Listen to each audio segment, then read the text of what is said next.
हम आदिकाल से इन जंगलों में वास करते आए हैं। ये जंगल हमारे हैं। धर्म परिवर्तित करके अंग्रेज हमसे हमारे जंगल नहीं छीन सकते। भाइयों, अंग्रेजों के सामने मत झुको, आत्मसम्मान के लिए खड़े हो। बिरसा के अनुयायी गांव-गांव में जाकर बिरसा की इस शिक्षा का प्रचार करने लगे।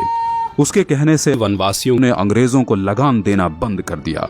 ये सब देख अंग्रेजी हुकूमत तिल में ला गई और उन्होंने बगावत भड़काने के जुर्म के लिए बिरसा को 2.5 साल की कठोर कारावास की सजा सुनाई। लेकिन बिरसा का आंदोलन अब रुकने वाला नहीं था। न वनवासियों ने लगान दिया, न बेगारी की। बिरसा के छूटने पर सारे वनवासी उसके गांव में इकट्ठा हो गए। बिरसा की क्रांति की पुकार से सिंह भूमि, चाईबासा और रांची के जंगल गूंज उठे। अब वक्त आ गया है जब हम अपनी जमीनें अंग्रेजों से वापस लेंगे और एक नए सतयुग का आरंभ होगा। हम इस धरती के पुत्र हैं और यहाँ हमारा राज होगा। बिरसा गांव-गांव घूमकर अंग्रेजों के खिलाफ मोर्चा बढ़ाने लगा।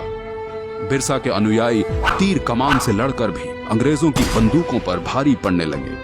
वे जंगल से आते और अंग्रेजों को मारकर गायब हो जाते। जिस तरह बिरसा हम पर और हमारे ठिकानों पे हमला कर रहा है, ऐसे तो ईसाई धर्म का यहाँ अंत ही हो जाएगा। बिरसा वनवासियों को ईसाई बनने नहीं देगा। हम बिरसा के सिर पर भारी इनाम रखेंगे, फिर देखते हैं वो भागकर कहाँ जाता है। हाँ, क्यों नहीं? रुपयों के लालच से भी किसी वनवासी ने बिरसा से गद्दारी नहीं की और अंग्रेजों को एक के बाद एक हार का सामना करना पड़ा। एक बार जंगल में खाना बनाने के धुएं से अंग्रेजों को बिरसा के ठिकाने का पता चल गया। सभी वनवासी सरदार बिरसा समेत पकड़े गए और उन्हें सख्त कारागार में डाल दिया गया। बिरसा की कमर और पैरों में लोहे की बेड़ियां डाल उसे एक छोटी सी कोठरी में बंद कर दिया गया।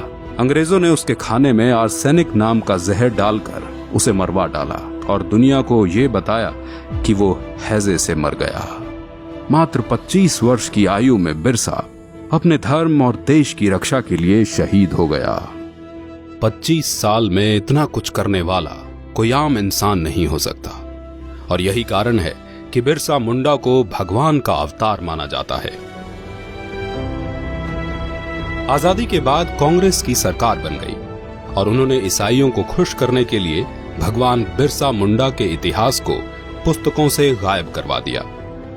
लेकिन भगवान बिरसा मुंडा आज भी सभी हिंदुस्तानियों के दिलों में जीवित हैं। हम चाहे गांव में रहते हों या शहरों में, हम सब वनवासी हैं, क्योंकि हम सब जंगलों से ही तो आए हैं। भगवान बिरसा मुंडा सभी वनवासियों के भगवान हैं। वो हमारे भगवान हैं।